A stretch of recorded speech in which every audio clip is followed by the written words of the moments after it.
Hello and welcome to my channel. This is Gavin from Design Trap, and in this video I'm going to be showing you exactly how I achieved this party poster in Photoshop.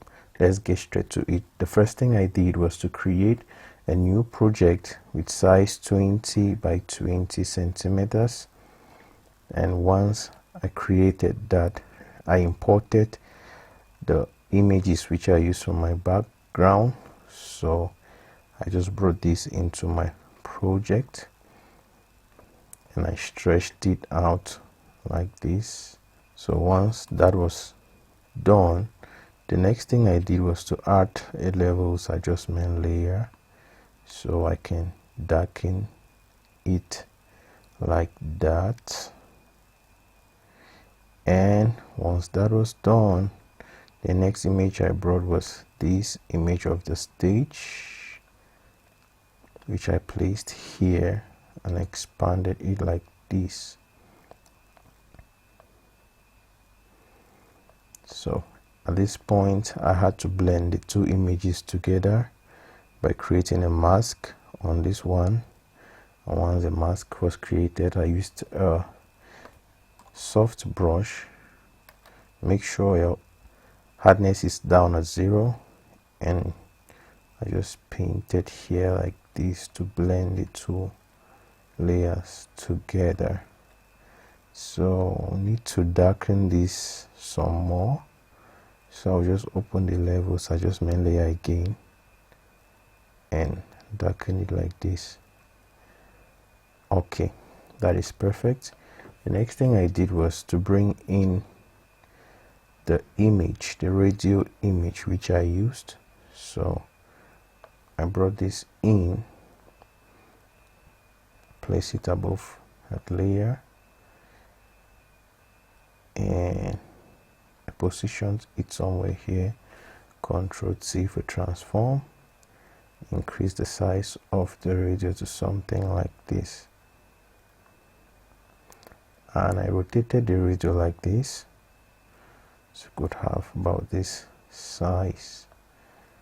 So once I placed it there, the next thing I did was to bring in the other image, the image of the dancer, which I placed here.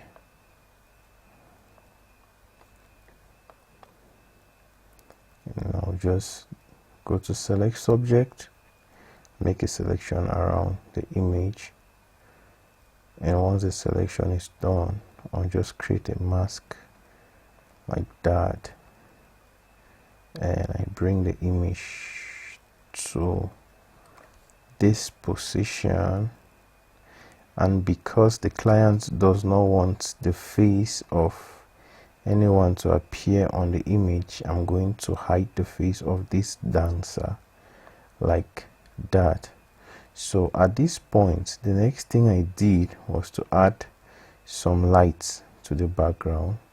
So I'm just going to create some layers, create a layer here, and I'll use my brush. I pick a color from the background, pick this red color from the background, and increase the size of my brush, and I just dab like that around this area. Make sure that layer is behind the radio like this, and then I'll create another layer and I do same for this other area like this.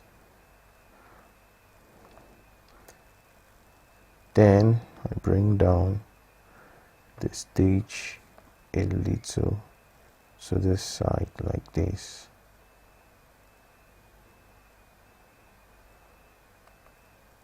Okay, once that is done, the next thing I did was to add a shadow to the radio. So I'll just double click on the layer and go to drop shadows, and once drop shadows is activated, I'll increase the distance like this and modify like something like this. I think something like this is good. And the next thing I did was to bring in my party text. So I'm just going to type in freshman, and the font I use for that is Creative Block BB. So I'm just going to go back here and look for that particular font, Creative Block BB, and make sure my color is something yellowish. Choose a yellowish color, and then I type in freshmen's.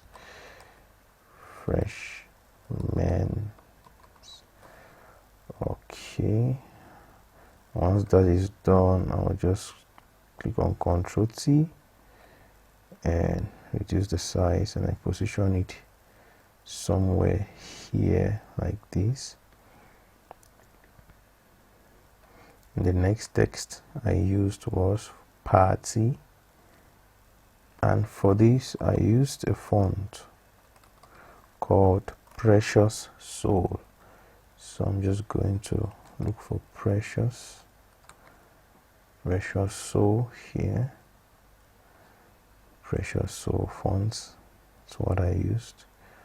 And for this one I used the white color. We just put a white color for now.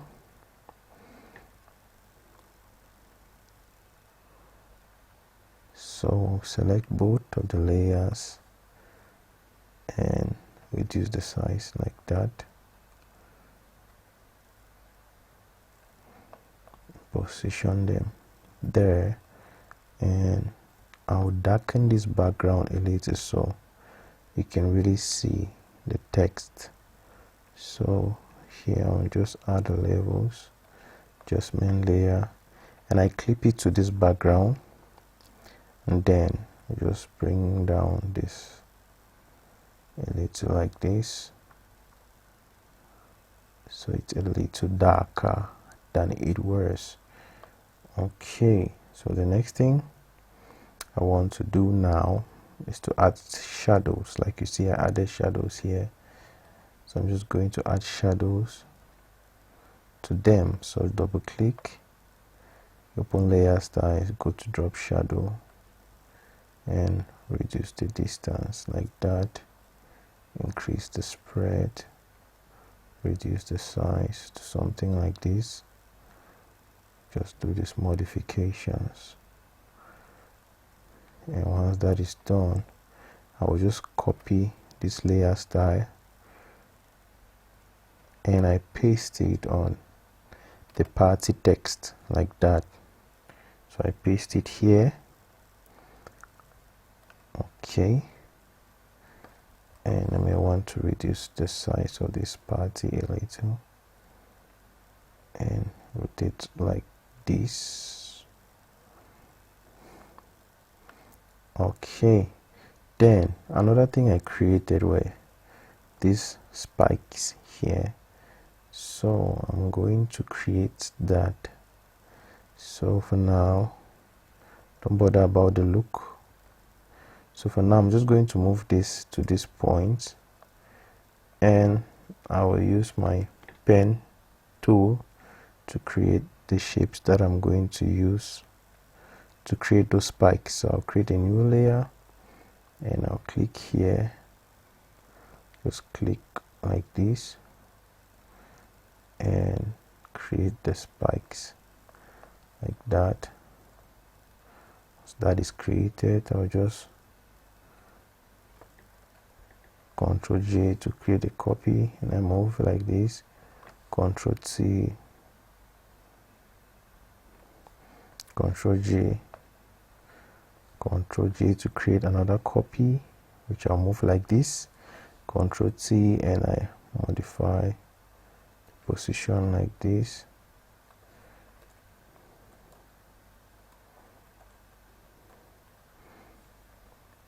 And I'll create another Ctrl J, and for this I'll flip it vertically like this, so it has a different, slightly different orientation from the other ones. So just position them like that, and I will select all 4 layers like that, like create a group, Control T, move them like this to this position, join both layers, the radial layer, and I reduce the size to something like this.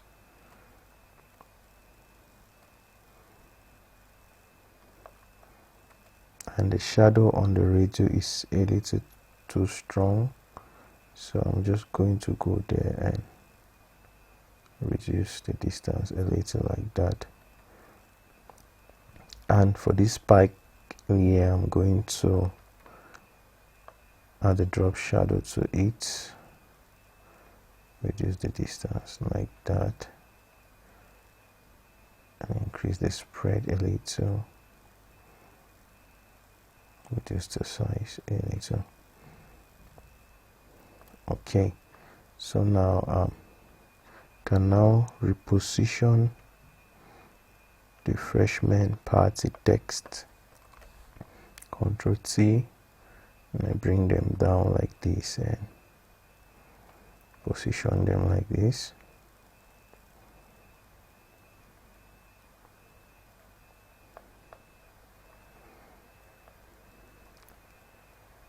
Perfect. So I want to move the party to the right, Control C, somewhere here like this, and I take freshman to the side.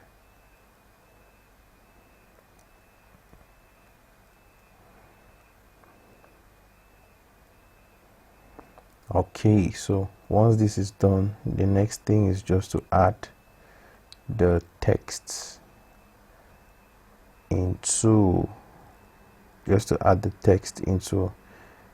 so once this is done, the next thing to do is just to add the text. So I'm just going to go to my Word document file, I'm just copy my text and I bring it into my project. So I'll select my text tool, make sure my font is for this I think I use B-Bars for this. Select it and I press Ctrl V and Ctrl C. Make sure I scale it down to the appropriate size.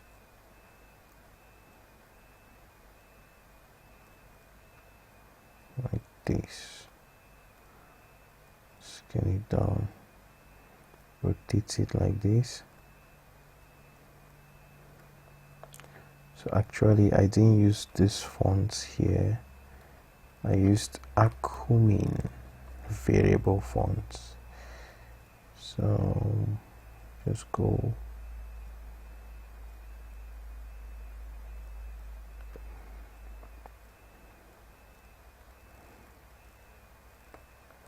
select, increase the size like this.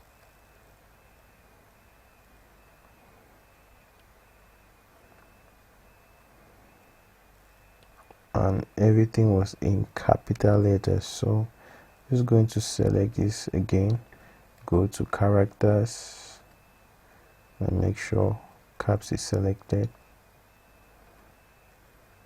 then Ctrl T, reduce the size and position it here like this.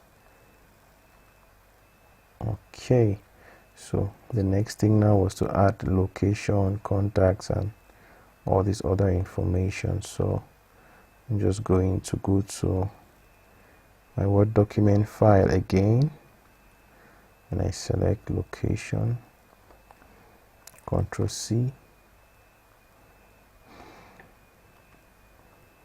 back here, click on my text tool, reduce my font size to 16, and I paste like that.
Once that was done, I just had to group them now into different groups and do some modifications.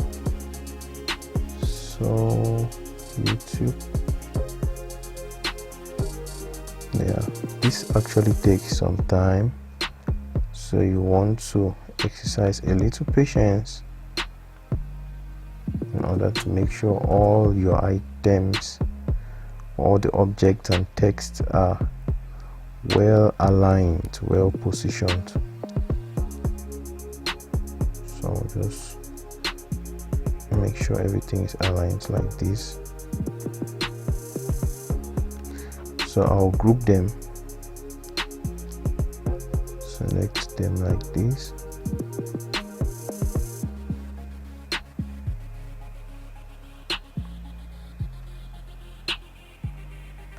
All of this, I group this. I call this social media.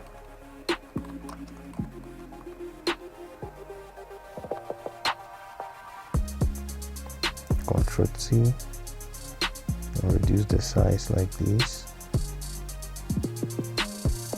I'll line up everything on the same line like that. Then I'll come to this location. I'll add a line like this to make sure everything is actually straight. A guide. So I'll move everything and put them on the same line like this. Contacts. Move this up. Make sure they are actually on the same line. Then the social media, move it up like that. Once they are all on the same straight line, I'm now going to add the time and date. Then the date, November 12th, time 2 p.m. So I'll just type in November 12th here.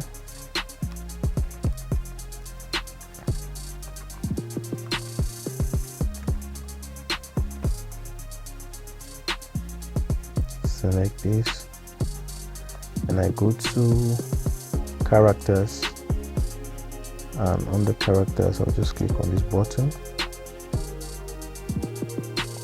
and I'll add my time below, 2 p.m.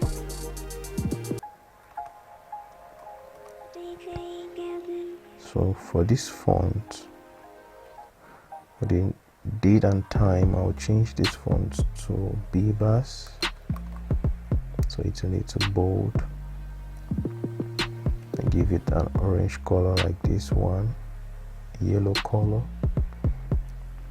and for time I equally change the font size to Bebas to make it a little bold like this. And now I group both of them, reposition them somewhere here. Ctrl T, reduce the size like that. So once this is done, I'm now going to select all of these layers that I've just created. Let me just say time. This is time. Okay, so I'll select all of these layers together like this, create a group.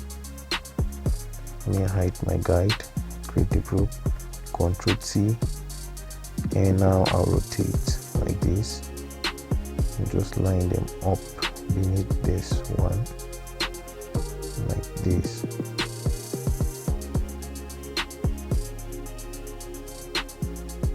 Rotate again like this.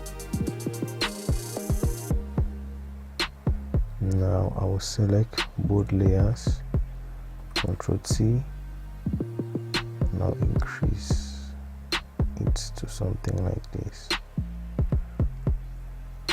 Okay, and now I'll need to adjust the position of the radio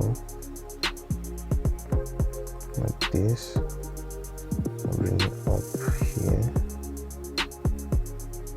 Freshman's party text. I'm going to select both and I'll bring them up a little like this. Be somewhere here.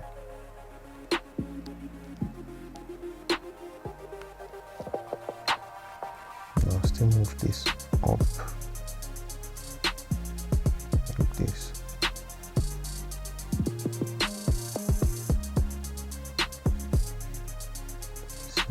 Here. So it's just to do some readjustments and repositioning. So I think we are almost there. Okay, good to go. So at this point, the next thing I did was to add a drop shadow on this text, so it's a little clearer. So just add that. And once I did that, the next thing I did was to create a line here which the dancer was dancing on. So I just create that like that,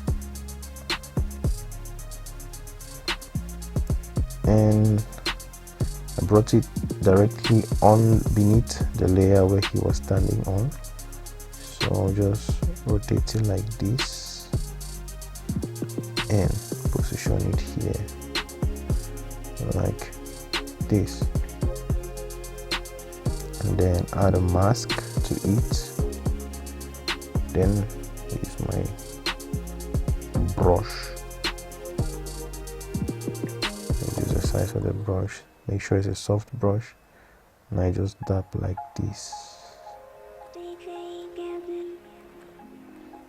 And then I created a shadow beneath the dancer. So I'll just create a shadow by using my brush tool. And I click, create a layer here. Let's click once with a black color like that. Ctrl T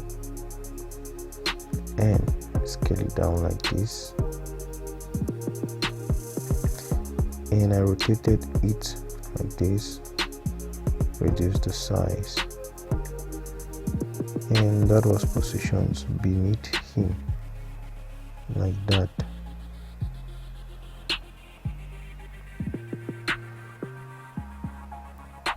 And just move this up a little like that. The next thing I did now was just to bring in the logo of the organization.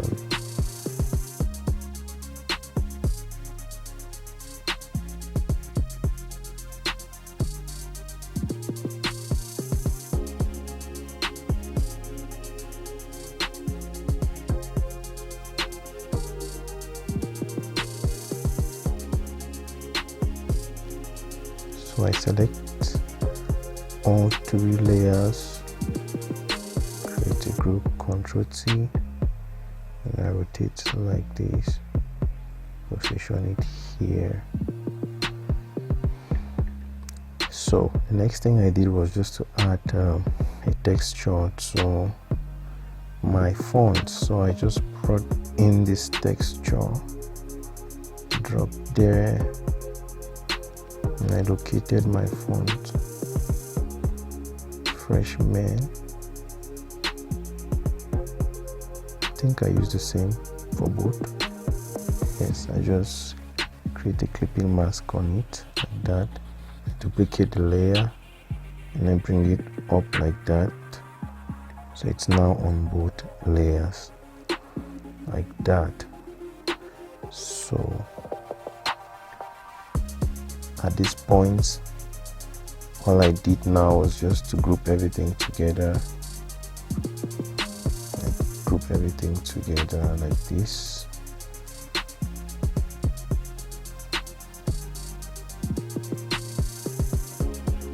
Create a group, Ctrl J, just convert it to smart object. Then I went into the camera raw filter. Under camera raw filter, I just do some slight adjustments there like that.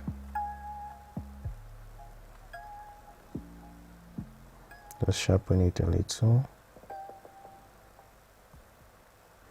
and that was it.